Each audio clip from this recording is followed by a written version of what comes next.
अस्सलाम वालेकुम viewers, welcome to fitness with Arshad. आज आप लोगों के साथ एक शाहकार नुस्खा शेयर करने लगा हूँ। ये मैं पहले भी अपनी वीडियोस में आपको बता चुका हूँ और इसके इस्तेमाल से अल्हम्दुलिल्लाह 10 साल से जो लोग बेऔलाद थे, 4 साल से जिनको बेटे नहीं हो रहे थे, जिनकी 4 बेटियाँ हो चुकी थी लेकिन बेटा नहीं होता था, तो ये नुस्खा इस्तेमाल करने से उनको अल्लाह ताला ने शिफा दी और अल्लाह ताला की रहमत से उनको फ़ायदा हुआ है।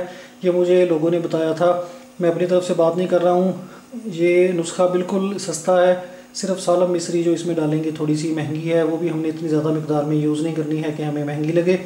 लेकिन मैं आप लोगों को एक बात बताता चलूँ कि इस तरह के जो नुस्खे होते हैं वो वर्थ करते हैं, यानी कि अगर आप उनको इस्तेमाल कर लें, ट्राई कर लें तो फ़ायदा ही होता है, उसमें आपको नुकसान नहीं है, ना ही उनका कोई साइड इफ़ेक्ट होता है। बाकी हम लाखों करोड़ों के नुस्खे यूज़ कर लेते हैं तो हम पैसे नहीं गिनते हैं, डॉक्टरों को दे देते हैं, लेकिन इस तरह का जो नुस्खा यूज़ करते वक्त हम कहते हैं कि जी हमारे पैसे ज़ाया हो गए, हमें फ़ायदा नहीं हुआ। कई लोगों को नहीं भी हुआ होगा फ़ायदा, लेकिन मुझे इसकी फ़ीडबैक बहुत अच्छी मिली है और मैं समझता हूँ कि अगर किसी को मसला है बेऔलादी का, मर्द को, तो वो ये यूज़ कर ले तो इसमें कोई भी आपका घाटा नहीं है, कोई नुकसान नहीं है। अगर खुदा न खास्ता आपको औलाद की तरफ से फ़ायदा नहीं भी होता तो इसमें मर्दाना ताकत बेतहाशा है और आपको इंशाल्लाह बॉडी के हिसाब से भी फ़ायदा देगा। अच्छा, जो बेऔलादी होती है उसमें आपको रीज़न पहले तलाश करनी होती है कि आपको मसला क्या है। बेऔलादी की कई वजूहात होती हैं, ठीक है, जिनमें मैं पहले भी आप लोगों के साथ शेयर कर चुका हूँ कि नफ्स हद से ज़्यादा छोटा हो, यानी कि अगर आपका नफ्स 3.5 इंच है तो ठीक है, बच्चा पैदा करने के लिए ठीक होता है, लेकिन अगर 3 या 2.5 इंच का नफ्स है या बहुत छोटा साइज़ है तो इस सूरत में आपकी जो मनी होती है, चाहे वो ठीक भी हो, हेल्दी भी हो, तो वो बच्चादानी तक नहीं पहुंच सकती है। तो इस सूरत में इस तरह के नुस्खे का इस्तेमाल बेफ़ायदा है, कोई फ़ायदा नहीं है इसका, क्योंकि आपके जरासीम ऑलरेडी मजबूत हैं, ये सिर्फ जरासीम को फ़ायदा देगा। दूसरी बात, अगर आप को प्री मेच्योर एजुकेशन का शदीद मसला है, शदीद मसले से मुराद के कई लोग मैंने देखे हैं मेरे साथ शेयर करते हैं कि वो कपड़े उतारते उतारते ही या इंटरकोर्स शुरू करने से पहले ही, अंदर दखूल करने से पहले ही जो है वो डिस्चार्ज हो जाते हैं और फिर बाहर आके वो औरतों पे ब्लेम करते हैं या उनके घर वाले या उनकी माएँ बहनें कहती हैं कि औरत में मसला है, तो वो अपना जो कमज़ोरी है वो नहीं बताते हैं। इस सूरत में भी आपको इसका फ़ायदा कोई नहीं है, ठीक है, उसमें प्री मेच्योर एजुकेशन का इलाज करें तो आपका मसला हल होगा। अच्छा, ये नुस्खा किन लोगों के लिए है? मर्दों के लिए। अगर फॉर एग्ज़ाम्पल आपने टेस्ट करवाया है, आपके जरासीम कमज़ोर हैं, आपके स्पर्म्स जो हैं वो कमज़ोर हैं, डेड हैं, जो हेल्दी नहीं है, इसके अलावा मूवमेंट उनकी स्लो है, यानी कि मोटिलिटी जो है वो स्लो है, कम है, और इसके अलावा जरासीमों की तादाद कम है, बेटा पैदा करने वाले जरासीम कम हैं, तो उस सूरत में ये आपको फ़ायदा देगा। ये नुस्खा शुरू करने से पहले एक और बात मेक श्योर करें कि अपनी वाइफ का टेस्ट करवा लें। अगर आपकी वाइफ का टेस्ट पॉजिटिव आता है, हेल्दी है, कोई मसला नहीं है, तो फिर आप अपना टेस्ट करवाते हैं तो आपको ये जो मैंने आपको इलामात बताई हैं, स्पर्म्स की कमी की, कमज़ोरी की, मोटिलिटी की, तो फिर उस सूरत में ये नुस्खा आपको फ़ायदा देगा। दूसरी बात, मोटिलिटी जो है नफ्स स्पर्म्स की, वो ज़्यादा मैटर करती है जो आपके कपूरे होते हैं उन पे। अगर आपके कपूरों में हीट है, ठीक है, ये बात बड़ी समझने वाली है कि अगर आपके कपूरे गर्म रहते हैं, हीट रहती है, मोटरसाइकिल पे बैठते हैं गर्मी के मौसम में, सीट गर्म हो जाती है, या मतलब खुराक ऐसी खाते हैं, या कई लोग ऐसे बेवकूफ़ाना हरकतें करते हैं कि वो कपूरों को मजबूत करने के लिए मालिशें करते हैं गर्म तेलों से, तो इस सूरत में आपके जितने ज़्यादा कपूरे गर्म होंगे उतनी ही आपकी मोटिलिटी कम होगी। कपूरे कमज़ोर होंगे, कपूरों में दर्द रहता है मुशद्दनी की वजह से, तब भी मोटिलिटी में फ़र्क आ सकता है। तो उसका इलाज क्या है? कपूरों में दर्द होता है तो उसके लिए किसी जानवर के, अगर बकरी दारी है तो हैवी वेट जो जानवर हैं, अच्छे जो पले हुए दुम्बे, छतरे, बकरे, उनके कपूरे इकट्ठे कर लें और कीमा कपूरे बना के, वो इंशाल्लाह मैं आपको दोबारा बना के दिखा दूँगा जब ईद करीब आएगी, तो वो यूज़ करें, उससे आपको फ़ायदा होगा। जो मोटिलिटी स्लो है उसमें गर्मी की वजह है, तो हम बिस्तरी से पहले ठंडे पानी से नहा लेना है आपने, या कम से कम एक टब में पानी भर के, ठंडा पानी भर के उसमें आपने बैठ जाना है ताकि आपके कपूरों को ठंडक मिले।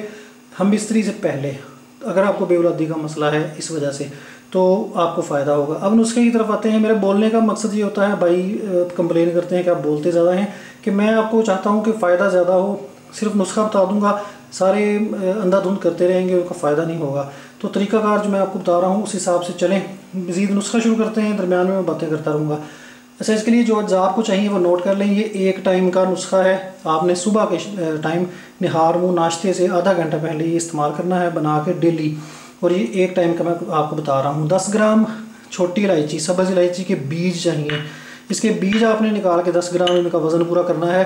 साबुत इलायची का वज़न नहीं करना, ठीक है। अब आपको चाहिए सालब मिस्री, ये 25 ग्राम चाहिए आपको। बादाम 25 ग्राम,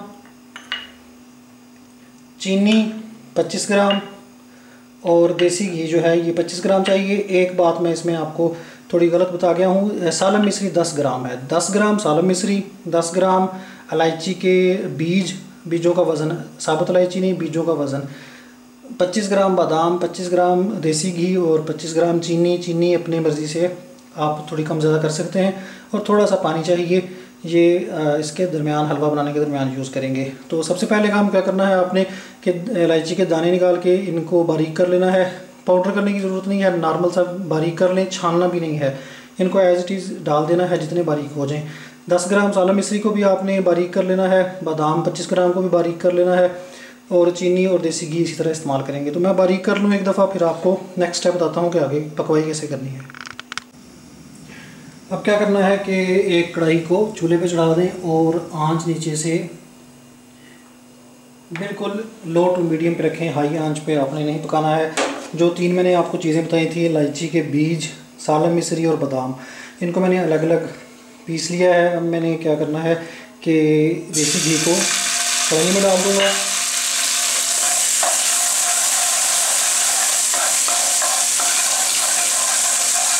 जैसे ही देसी घी आपका पिघल जाए और गर्म हो जाए तो इसमें सालब मिस्री 10 ग्राम डाल देनी है बारीक करके। ये देखें जितनी हो जाए उतनी कर लें, पाउडर बनाने की ज़रूरत नहीं है। और डालते साथ ही इसमें आपने चमचा चलाना शुरू कर देना है ताकि सालब मिस्री नीचे से लगे नहीं। इसको 1-1.5 मिनट के लिए आपने थोड़ा सा भून लेना है।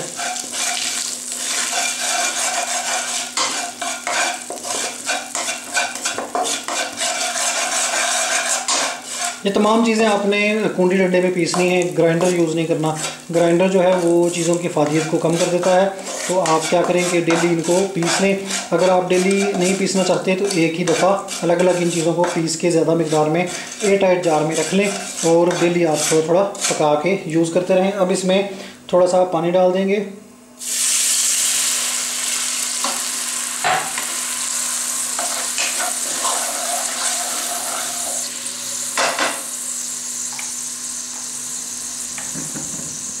और इसमें चीनी भी डाल दें। अगर आपको शुगर का मसला है तो चीनी ना डालें, ज़रूरी नहीं है, लेकिन अगर डाल लेंगे तो जायका अच्छा बन जाएगा और कब्ज़ नहीं होने देगा। अब हमने क्या करना है कि थोड़ी देर पकाना है ताकि पानी जो हमने डाला था वो ड्राई हो जाए। अच्छा, इसको खाने का तरीका क्या है कि बेसिकली जो ओरिजिनल नुस्खा है वो है 14 दिन आपने यूज़ करना है, लेकिन मैं आपको रिकमेंड करूँगा कि आप 1 महीना यूज़ करें। यूज़ कैसे करें कि ये नुस्खा, फॉर एग्ज़ाम्पल आपकी वाइफ को पीरियड्स आते हैं 21 को, 21 तारीख को, मैं एक एग्ज़ाम्पल दे रहा हूँ आपको। 21 तारीख को आपकी वाइफ को पीरियड्स आते हैं आपने, और ख़त्म होते हैं 28 को, 29 को, 30 को, ठीक है, 7-8 दिन बाद। अब आपने क्या करना है कि 1 तारीख को ये जो नुस्खा है ये खाना शुरू कर देना है, ठीक है, मर्द ने। इस दौरान आपने मुशज़्ज़नी नहीं करनी, हम बिस्तरी नहीं करनी, कोशिश करें कि ना करें, बेहतर है। मैं बेहतर तरीका आपको बता रहा हूँ, बाकी आगे आपकी जैसे मर्ज़ी है वो करें। आपने 1 तारीख को ये नुस्खा यूज़ करना शुरू कर देना है। डेली आपने इसको सुबह नहार मुँह खाना है एक टाइम पे। अब आपने क्या करना है कि जब आपकी वाइफ को पीरियड्स आ गए हैं 21 को, तो आपने ये नुस्खा जारी रखना है, खाते रहना है। और पीरियड्स के दौरान जो 7-8 दिन हैं उस दौरान भी खाते रहना है। जिस दिन आपकी वाइफ के पीरियड्स ख़त्म होते हैं, फॉर एग्ज़ाम्पल आपके वाइफ के पीरियड्स 28 को या 29 को ख़त्म होते हैं, उसी रात आपने जब पीरियड्स का गुस्ल जिसको कहते हैं वो कर ले, तो आपने हम बिस्तरी करनी है। हम बिस्तरी का तरीका मैंने आपको बताया है कि जो ठंडे पानी से गुस्ल करना है मर्द ने, ताकि जो कपूरों की गर्मी है वो कम हो, मोटिलिटी जो है वो अच्छी हो जाए। अगर फॉर एग्ज़ाम्पल आप जरासीमों को ताकत दे लेते हैं इतने अरसे में, 1 महीने में, लेकिन मोटिलिटी कम है तो फिर भी आपके चांसेस जो हैं वो औलाद के नहीं होंगे। तो कोई कसर ना छोड़ें, मतलब अपनी तरफ से पूरी कोशिश करें। मैंने काफ़ी लोग देखे हैं जो कहते हैं कि भाईजान बढ़ाना मुश्किल है, डेली किमें बढ़ाइए, फक्का मार के खा लिए हो तो दूध पी लिए। तो भाईजान मुसीबत अपने लिए आप कर रहे हैं। अगर फॉर एग्ज़ाम्पल आप ये नहीं कर सकते इतना सा जो मुसीबत मैं दिखा रहा हूँ आपको, तो फिर आप किसी से उम्मीद करेंगे जी अरशद आपको बना देगा या कोई हकीम बना देगा या डॉक्टर बना देगा। अगर आप अपनी जान के लिए, अपनी औलाद के लिए, अपने फ़ायदे के लिए काम नहीं कर सकते तो आप कैसे उम्मीद कर सकते हैं कि कोई दूसरा बंदा आपको चीज़ अच्छी बना के देगा। मैंने आपको बहुत अच्छा नुस्खा बता दिया है, बाकी करोड़ों लाखों का नुस्खा है। लोग पैसे ज़ाया कर लेते हैं, डॉक्टरों को, हकीमों को दे लेते हैं, लेकिन थोड़ी सी तकलीफ़ नहीं करते। ये करके देख लें, बाकी अल्लाह ताला शिफा देने पे आए तो आपको पता है मिट्टी से भी दे देता है। तो ये तो बहुत बेहतरीन नुस्खा है और मेरा आजमूदा है। और मैं आपको ये स्टोरी नहीं सुना रहा, आप यकीन करें कि बहुत ज़्यादा लोगों को फ़ायदा हुआ है। इसका पानी थोड़ा सा मैं ड्राई कर लेता हूँ और इसके बाद फिर आपको नेक्स्ट स्टेप बताता हूँ कि क्या करना है। एक और बात मेरे जहन में आ गई कि कुछ लोग पूछते हैं कि भाईजान मेरी अभी छुट्टी में, मैं सऊदीया में रहता हूँ या दुबई में रहता हूँ या किसी बाहर कंट्री में, तो मेरी छुट्टी में अभी 6 महीने पड़े हैं, तो मैंने अभी पाकिस्तान जाना है, मेरी वाइफ से मिलना है, तो क्या मैं अभी से यूज़ कर लूँ या अब मैं यूज़ कर लूँ 1 महीना तो इसका फ़ायदा रहेगा? नहीं, जिस तरह मैंने आपको तरीका बताया है, यानी कि हम बिस्तरी करने से 1 महीना पहले आपने, और पीरियड्स का ध्यान रखना है आपने कि पीरियड्स जैसे ही ख़त्म हो, क्योंकि पीरियड्स ख़त्म होते साथ ही जो पहली हम बिस्तरी होती है उसमें औलाद यानी कि प्रेगनेंसी होने के बहुत ज़्यादा चांसेस होते हैं। तो इसलिए मैंने आपको ये तरीका बेहतरीन बताया है। अब इसमें इलायची के दाने पिसे हुए और बादाम डाल के मज़ीद थोड़ा सा पका लेंगे और हमारा जो नुस्खा या टोटका या हलवा जो है वो रेडी है। ये एक टाइम का आपका नुस्खा है, ज़रूर ट्राई कर लीजिएगा। अगर खुदा न खास्ता आपको मसला है, कुछ लोग अपनी अना में आके कि जी हम इसे पसंद नहीं करते अरशद को, तो हम जी नहीं यूज़ करते, या इसके नुस्खे ऐसे होते हैं, ये पैसे बनाने के लिए करता है, तो वो अलग बातें, गालियाँ वगैरह देते रहें। लेकिन ये है कि आपके फ़ायदे की चीज़ है, अगर कर लें तो अल्लाह करे इससे आपको आराम आ जाए, फ़ायदा हो जाए, तो मुझे भी दुआएं देंगे। और जिनको बेटियाँ हैं, बेटा नहीं है, वो भी लोग यूज़ कर सकते हैं।